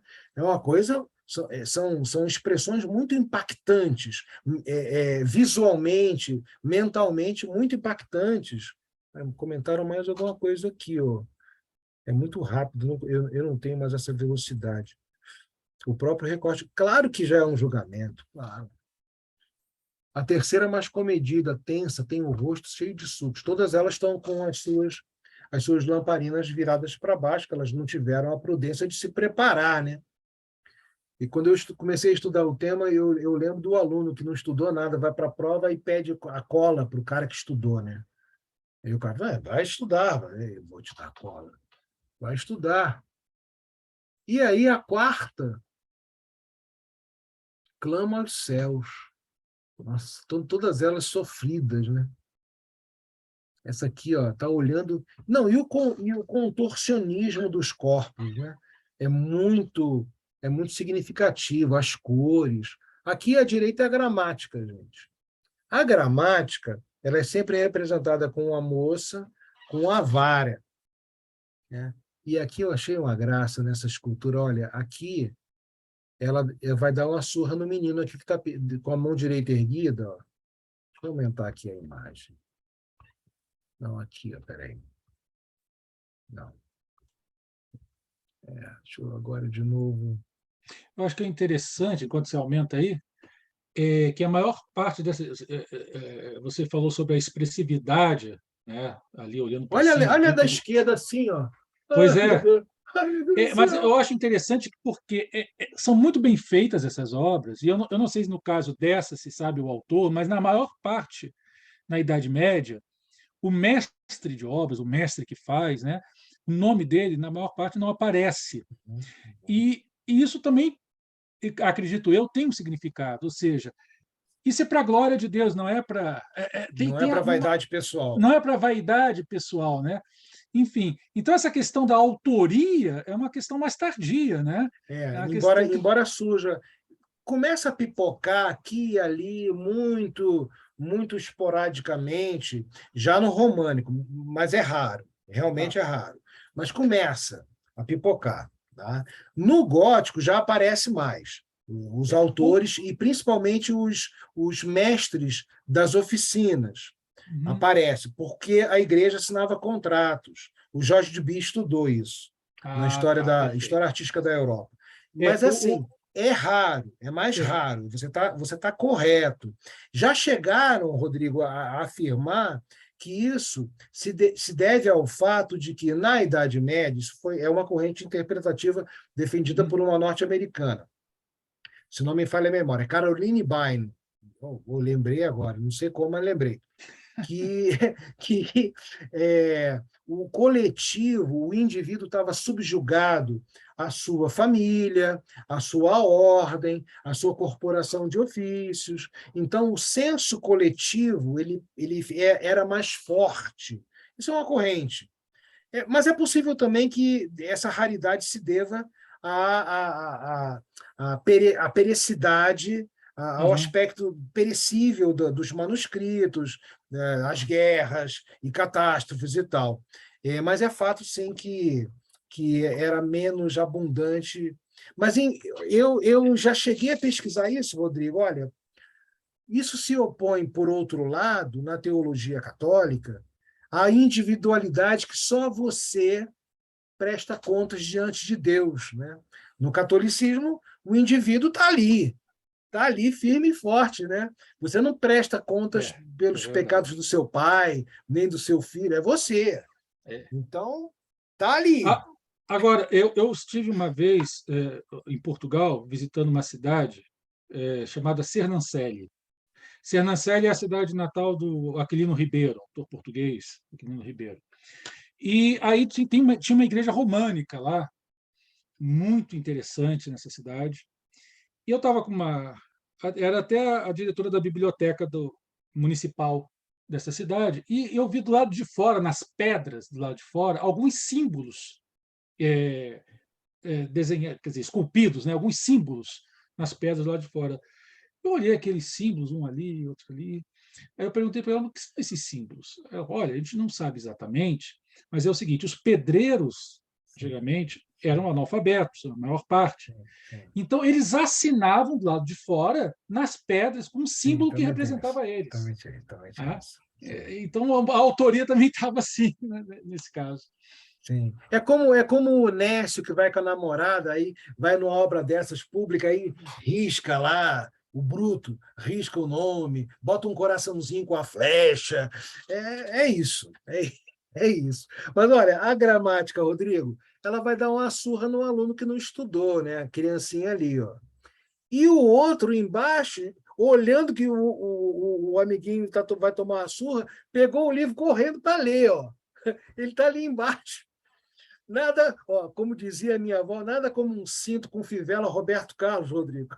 Aquele que fazia a minha geração tremer de medo quando o pai falava: vira, acabou, já acabou. Fivela Roberto Carlos, Jesus Cristo, eu estou aqui. Você lembra dessa? Aquela fivela de metal grande. E o menino correu ali para estudar. Ó. E, de fato, os professores medievais tinham esse poder. Não era botar no milho, não, como invenção brasileira na década de 20. Era da surra mesmo. Agora, você imagina, Rodrigo, um visigodo, um ostrogodo aprendendo latim, só com surra. Aprendendo aquelas declinações todas, um viking, entendeu? Um desses rudes.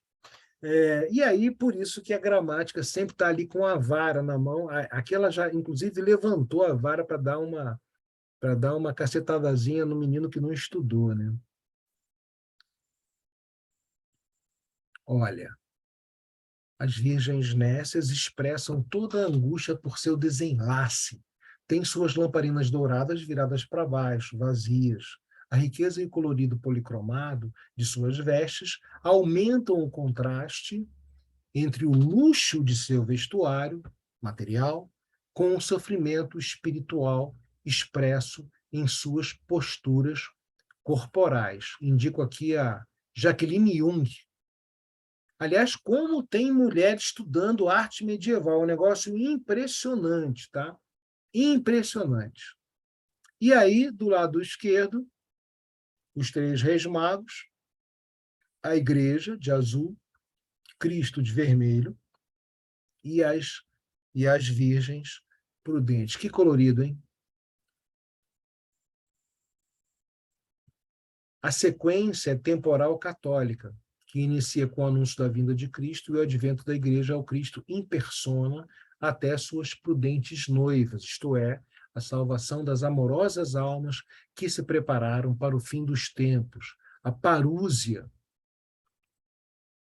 Vocês sabem, eu confesso o meu catolicismo domingueiro, né? Fui lá consultar a parúzia, tá? Notinha para ela.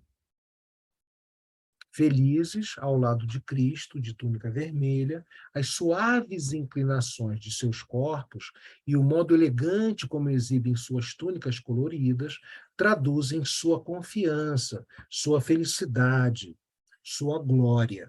Sorridentes, altivas, elas exibem suas lamparinas voltadas para cima, cheias de óleo. Estão antecipadamente preparadas para o esposo. Eu não consegui uma foto melhor, mas elas estão aqui, ó, Cristo de vermelho, 1, 2, 3, 4, 5, as 5 virgens prudentes, muito coloridas nesse lado do vestíbulo da Catedral de Freiburg. Rodrigo, eu já estou há um tempão, eu não vou conseguir apresentar Estrasburgo. Eu estou me convidando para um outro encontro, para terminar o texto. O que você acha? Ficou mudo. Seu microfone, Rodrigo. A Rosileia está aí ligadona. Eu dei uma saída rapidinho, porque como eu não sou um anjo, tive que fazer alguma necessidade. Aí aparece o meu nome como Catarina. Só queria dizer que não é o meu nome de guerra, é o nome da minha filha que tem o Zoom. Eu já estava com medo de ser uma drag queen, Rodrigo. Não é o meu nome de guerra. Não é o nome de guerra. Não, meu nome de guerra é outro. Enfim, mas eu acho, Ricardo, eu acho o seguinte, que horas são aqui? Deixa eu ver no relógio. 4h15. 4h15. Tá tão gostoso que eu nem vi a hora passar também. Obrigado. 2h30? Eu acho que eu acho o seguinte, a gente Dá pode tempo ir de terminando. perguntarem Eu se tenho umas quiserem, né? questões aqui, eu tenho umas questões, mas são poucas. Eu não sei se o povo que está aí também tem alguma questão. Por favor. A gente pode ir terminando o Freiburg e Estrasburgo pode ficar, sim, muito bem. Não, você não precisa se convidar, você será convidado para outra. Tá? Enfim, mas vamos lá, então. Vamos arredondando, então.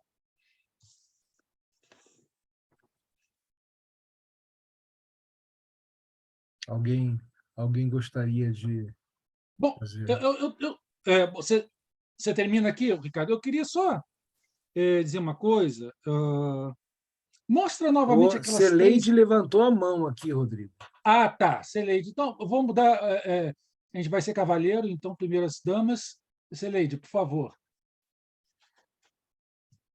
Tem que abrir o microfone, Celeide. Peraí, não sei se Olá, está olá abrindo. a todos. Boa tarde, né? Eu Boa sou, eu tarde, sou um Celeide. espírito, mas eu apareço de vez em quando. Celeide, foi Carne. divertido para você? Nossa, muito, muito, muito bom, né? Eu sou o professor Portela sabe disso na minha tese, né? Eu abusei aí da história da arte e gosto muito de cultura visual, inclusive tive aulas com o professor Etienne Guiguet, não sei se você o conhece, lá da Unesp. Ah, tá. Então, é uma temática que me encanta, realmente. Inclusive, eu vou até solicitar aqui que você dê essa aula sobre o menino Jesus do século II no colo de Maria, né? Ou do século XII ao século XVI. Era só isso que eu queria falar. Vai ser um prazer. Eu tenho esse material todo em alta definição, com imagens em alta Nossa, deve ser definição. maravilhoso, deve ser uma pérola. É um tema muito bonito. Ricardo, tudo bem, Celeide? É isso? Sim, muito obrigada pela atenção, só Tá isso. bom. Ricardo, só desce de novo para aquela tentação lá, com as costas de sapo. Não, é isso aí. Não, aí tá bom. Aí tá bom. As costas É, estão aqui, ó. Esses é, são é. sapos gordos. Aham, E aqui umas isso. cobras também, uns Nossa, lagartos. pois é, mas a volúpia ali é que me interessa, né? A volúpia que Com te todo interessa. respeito, com todo respeito, é claro. Muito cuidado, professor Rodrigo. Não, Abelardo caiu nessa, Rodrigo. mas é que me interessa teoricamente, tá? Muito bem.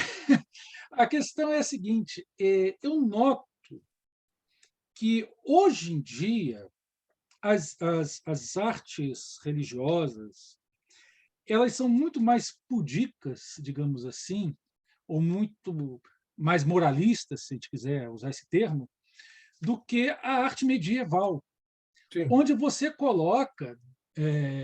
Você colocava na igreja, bom, aí já era o barroco, no barroco, os anjinhos com o pintinho de fora, coisa e tal, né? Na Idade Média, né, você não tinha puridos em Não. colocar imagens como essa, né, e outras do gênero. Tá? Eu lembro agora de Nossa Senhora do Leite, já que já falou de Maria. Maria sempre dando o peito a Jesus, tá? Ou seja, sempre dando de mamar para o menino. E o peito, essas imagens que começam no medievo e depois vão pela Renascença, né, era algo sagrado. Né? Ou seja, essa questão do. Hoje em dia tem gente que discute, bom, a mulher na igreja com criança pequena pode dar de mamar ou não. Pô, as figuras de Maria estavam com o peito de fora. Né?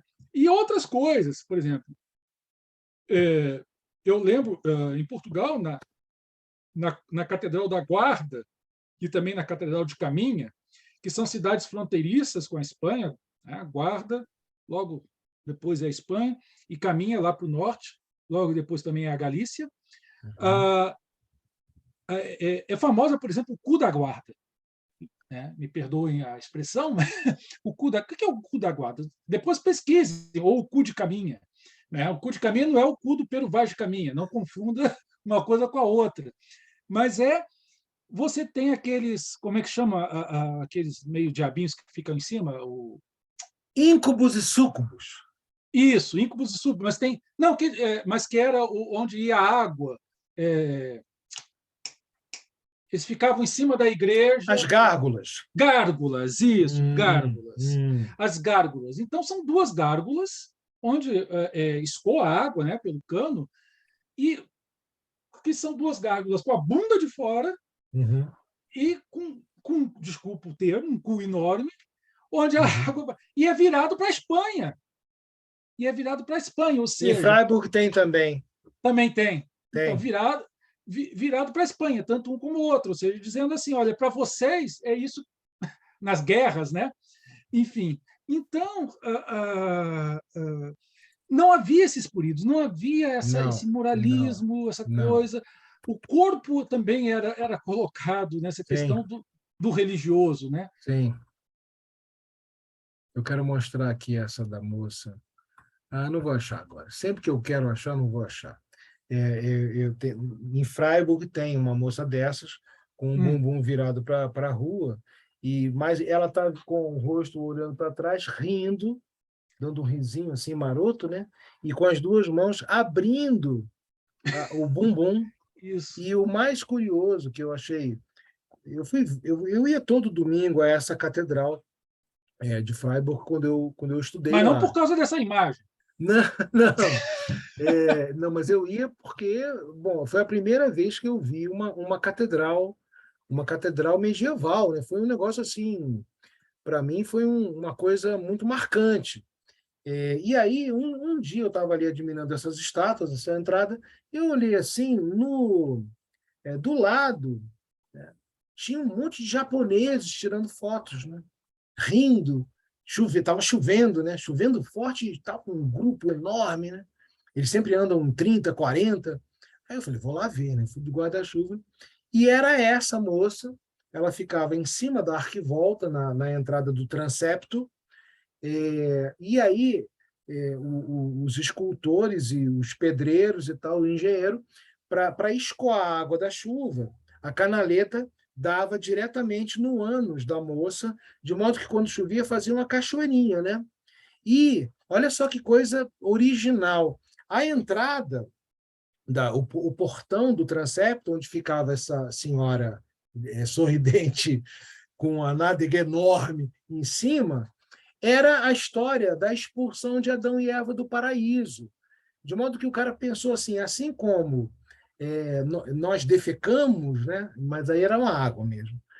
Adão e Eva foram expulsos do paraíso. Era uma relação dialógica ali da imagem da moça sorridente, com um bumbum enorme, né? Gordo. Parecia aquelas estatuetazinhas pré-históricas, chamadas esteatopígias, com aquelas mulheres com seios enormes, que eles vão até o umbigo, e as nádegas enormes, e os japoneses caindo na gargalhada. Isso numa catedral católica, né? Então, realmente, a percepção do espaço e a relação sagrado-profano, ela não estava com as suas esferas separadas ainda. Então, era tudo junto, porque faz parte da vida, de modo que a catedral era a síntese da comunidade, da sociedade, da cidade. Então, nada mais natural que ter essas imagens que hoje podem chocar as católicas, que eu costumo falar que são as irmãs cajazeiras do Bem Amado, da novela Bem Amado, aquelas três, né, que fazem fofoca de todo mundo, né? A vida delas é fofocar e tal. Não, é bobagem, isso é falta de estudo. O catolicismo, Rodrigo, eu sempre entendi como Jacques Legoff, aliás, ateu, né? Ele sempre disse que o catolicismo é a religião mais histórica que tem, é a religião católica. Você precisa estudar a história, ela te obriga a estudar a história. Então, assim, é falta de conhecimento histórico, né? Nada mais que isso. Mas deixa eu voltar ali ao texto, que você ia falar alguma coisa sobre a imagem. Espera aí. Aqui. A imagem da tentação. E você falando, eu ainda olhei Ou assim, seja, olha, como é que... Não era isso que eu ia falar. Ou seja, como é que você representava sem esses pudores moralistas, né, dentro da igreja. Ou seja, e você disse tudo agora. Era uma síntese da sociedade. A catedral, realmente, a catedral é o lugar onde se reflete a catedral medieval, toda a sociedade, nas suas sociabilidades, inclusive, nas suas hierarquias, né? Em tudo isso estava estampado na iconografia. e para o espírito popular, hoje, aqui no Brasil chamamos o povão, né? O povão, o povo entende coisas simples. Você tem que olhar e entender. Certa vez, um amigo meu, católico, já da velha guarda, né? Mais velho que eu, alguns anos, ele comentou comigo a diferença do novo catecismo para o antigo catecismo. Ele falava assim, Ricardo, o antigo catecismo, você lia e entendia tudo. Esse novo, você lê, aí você fica ali. Vamos ver o que ele está querendo dizer aqui na frase. As frases são mais complexas, tem mais nuances. O catolicismo catolicão, digamos assim, era pão, pão, queijo, queijo. Todo mundo entendia. Goste ou não goste, mas era... Exato. E olhar uma cena dessa, o cara oferecendo uma flor, uma menina nua. E, aliás, olhando agora, ainda está me chamando a atenção que ela está com o corpo, com a pelvis inclinada para frente. É como se ela estivesse oferecendo o seu órgão. Tá bem acentuado, né, para frente. Ela está assim, ó, né? Uhum. Elvis de pelvis. Você lembra do Elvis de pelvis? Então, assim, e o anjo falou, não caia nela. Ó, você que sabe. O anjo está falando assim, ó, você que sabe, hein? Pensa bem, você que sabe. Então, assim, é super simples. Qualquer pessoa entendia, qualquer ignorante, qualquer analfabeto. Engraçado, estou olhando agora. E aí é que está a obra de arte. Né? Cada vez que você olha, você percebe uma coisa diferente. Sim. Isso é contemplação, né? Isso, ou seja, leva à contemplação. Né? Nessa perspectiva que está a foto, o anjo, eu não sei se eu estou vendo bem, mas é um sorriso assim, a expressão do sorriso dele é aquele sorriso Maroto, meio sorriso maroto. irônico, Parece que ele maroto, está uma coisa assim. debochando. Não é, Rosilé, debochar é um pouco forte, é um sorriso maroto. Vou fazer, ó. Você que sabe, pensa bem. É aquela coisa assim, é uma malícia suave. O sorriso maroto é uma coisa assim, sugestiva. Não é bem. Como é que você falou, Rosileia? Debochando. Não, ele não está debochando. É mais sutil, entendeu? É isso. Rodrigo, Bom, obrigado. enfim, mais alguém? Mais alguém? Não? Ou quiserem, fale agora ou se calem para Eu sempre. posso falar? Eu posso falar? Pode falar, por favor. A Giovana não apresentei, a Giovana também é doutoranda do nosso curso. Fala, Giovana. Oi, professor Ricardo. Obrigada, Rodrigo. Desculpa, eu cheguei atrasada, na verdade. Eu estou aqui na aula. Deus perdoa. Amém. Os últimos serão os primeiros. Eu estou nos Países Baixos, eu estou em Amsterdã, e, assim, para mim está sendo muito difícil me acostumar com a diferença de horário. E aí, assim, eu estou bem confusa com os horários ainda. Aqui está de noite, por exemplo, vai dar quase 10 horas aqui. O que você está fazendo aí, Giovana? Muito bem. Tá, vai.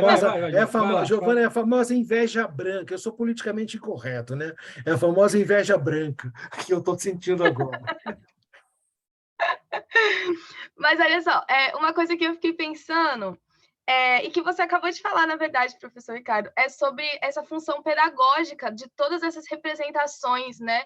E, assim, o quanto que isso é muito potente, e eu acho que a gente vem perdendo um pouco disso, e é interessante que a gente volte a olhar para essas representações, talvez pensando na função pedagógica que elas evocam, porque elas ensinam muita coisa, elas ensinam sobre contemplação, como o professor Rodrigo falou, mas elas também ensinam muito sobre corpo, sobre sexualidade, e ensinam os dois lados da moeda, né? Ensina, de um lado, o que se espera de uma sexualidade cristã, de uma vivência sexual dentro do que se é, dentro dos padrões, né? Mas, ao mesmo tempo, elas têm uma sutileza, assim, por exemplo, no sorrisinho, nessa representação do corpo, nos seios, nos traços Giovana, o delicados. seio à mostra não é nada sutil, né? Mas o seio à mostra não é sutil. E essa inclinação do Mas corpo o que ele assim para ensina frente talvez seja. é quase rock and roll, essa inclinação aqui para frente. Sim, isso é muito interessante, porque quando a gente vai olhar, por exemplo, para uma teologia mais tradicional, tudo isso some, né? A gente não fala sobre corpo, mas aí na hora de retratar, o corpo aparece de uma forma tão pedagógica e tão potente e tão interessante, que eu fico me perguntando por que isso não aparece para quando a gente lê sobre teologia tradicional, pelo menos assim, que eu conheço de teologia Giovana, tradicional. na verdade, tradicional é essa aqui. A tradicional é essa aqui. E o corpo, ele está muito presente na teologia tradicional, que para falar de um modo mais simples, é a teologia nascida no Concílio de Trento, né? Que quando a gente pensa em Igreja Católica, normalmente não é a igreja medieval, é a igreja nascida pós-Concílio de Trento, uma igreja mais estruturada, mais hierarquizada, com mais obediência formal, digamos assim, né? Havia muitas dissidências na estrutura eclesiástica medieval. Mas a filosofia teológica tradicional é essa bem pão, queijo, que não tem muita dubiedade interpretativa, se é que você me entende. E o corpo está tão presente que na historiografia, quem estuda história cultural na Idade Média, a história do corpo é um tema clássico de pesquisa. Eu tenho aqui, não vou pegar agora, mas tem vários volumes aqui de história do corpo, porque o corpo está muito presente, e ao contrário do que se costuma pensar, por exemplo, na filosofia platônica, o corpo é um cárcere, é uma prisão, ele fecha a alma, ele é uma prisão da alma, ele tem um sentido muito negativo. E ao passo que no catolicismo tradicional, o corpo ele ressuscita íntegro. Por isso que não se pode cremá-lo, por exemplo. Você vai ressuscitar, inclusive jovem, na teologia tradicional. Agostinho fala isso. Anos. 23? 33 anos. 30. Que é a idade de Cristo. Essa é a teologia eu não tradicional. Sabia, eu não sabia. Todos os corpos ressuscitam, mesmo os que não viveram, morreu com 2 anos de idade, mas ressuscitaria como se tivesse 33 anos. Na sua plenitude, né? Também na plenitude. Eu achava que a plenitude feminina, por exemplo, é 29, 28, né? A plenitude. Agora você está me dizendo 33. Mas, assim, o corpo ele adquire um sentido muito positivo na teologia tradicional, porque ele é corpo e alma, é uma coisa só. E ele vai ressuscitar para a glória de todos os tempos, agora, etc. Enquanto o Rodrigo fala, eu vou pegar os dedos, eu não aguento, deixa eu mostrar. Não, só uma questão que é a seguinte, ele falou da sexualidade, mas aí a tentação é uma mulher. Você não vê um homem desnudo. Tá? Ou seja, como é que está essa questão da tentação em relação à mulher? Deixa eu só falar aqui com ele. Ô, Ricardo, Oi. Eu só estou dizendo aqui, sem querer ser anacrônico, que, claro, porque dentro da perspectiva da época, a mulher é a fonte da tentação, né? Claro. São as filhas de Eva. Então, você tem o corpo desnudo ou tentador da mulher. Para o homem, é tentador. Mas você não tem imagens dessas, pelo menos que eu saiba, não sei se você conhece, de um homem nesse desnudo ou seminu, ou que tentasse a mulher. E, claro, está dentro da perspectiva da época, que é a mulher que tenta. Né?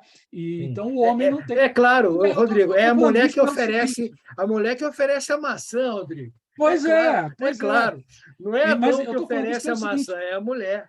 Eu tenho uma amiga que me chamou a atenção uma vez por uma coisa que talvez nós, homens, não tenhamos noção. Isso passa desapercebido. ela estudou num colégio de freiras, e ela dizia o seguinte: olha, aí tinha um crucifixo na sala, com Jesus. A gente não percebe, porque está tão acostumado com essa imagem, Aham, mas Jesus é um homem seminu. E é um sim, homem seminu, assim, até às vezes musculoso, dependendo da imagem que se sim, faz, coisa e sim, tal, né? sim. E ela dizia, ela adolescente, olhava para aquele crucifixo e sentia e falava que sentia tesão. Ou seja, isso é uma blasfêmia, né? Mas ou seja, nós não percebemos porque nós somos homens, mas é uma imagem de um homem seminu, de Sim, alguma sim, forma, né? sim, Mesmo que torturado, mesmo que sim, morto, sim, mesmo sim, que dentro de sim, uma perspectiva sagrada, né? sim, Né? Enfim, por isso que eu também chamo a atenção, né? Sempre a mulher, é sempre a mulher. sim. No final das contas, elas que mandam, Rodrigo, é sempre a mulher, cara. A gente pensa que fala alguma Ô, coisa. Rodrigo, eu lembrei de uma frase da Marcella Altaus Reed, que é a autora que eu estou estudando, né? Ela fala que fazer teologia é fazer contato direto e íntimo com a sua vida sexual, que teologia e sexualidade, elas estão intimamente relacionadas e não Sim, podem ser separadas. Então, sim, eu lembrei muito, quando você falou dessa história, a Marcela conta várias histórias também, assim, dessa relação íntima e sexual com Jesus, com Maria, de como ela sentia tesão, enfim. Muitas místicas que tinham. Na Isso está verdade, muito presente na. é o gozo é, estático, né, Rodrigo? hã? É o gozo estático, Exatamente. E é um casamento, né? o Ou estado seja, gozoso. quando entrava, era um casamento. E algumas vestidas de noiva. Né? Deixa eu mostrar aqui a bibliografia. Ó, Olha que uma pouca história, vergonha aí. uma história, uma história do corpo na Idade Média. Esse livro é fantástico. Jacques Le Goff e Nicholas Huong. Ó, peraí, tem mais. Aí vem Jean-Claude Smith. Aqui, o corpo, os ritos, os sonhos e o tempo, ensaios de antropologia histórica. Aqui, uma edição portuguesa de um congresso, o corpo e o gesto na civilização ocidental. Isso aqui da Edições Colibri. O do Jean-Claude Smith mesmo, que depois virou um livro, uma conferência em Salamanca, belíssima. Os ritmos do corpo e do mundo na Idade Média.